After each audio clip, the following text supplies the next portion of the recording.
अशी कुठली तरी गोष्ट आहे जी तन्वीला आणि मला जोडते, ही शोधायलाच हवी. ठरलं तर मग मालिकेच्या पुढील भागात आपल्याला बघायला मिळणार आहे की अर्जुन आता सायलीवर रागवलेला असतो. त्याचमुळे सायली आता कुठेही दिसत नसते.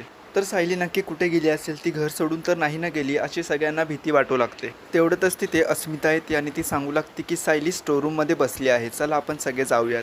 तर स्टोरूममध्ये आल्यानंतर सगळ्यांना दिसतं की सायली एका कोपऱ्यात बसली आहे.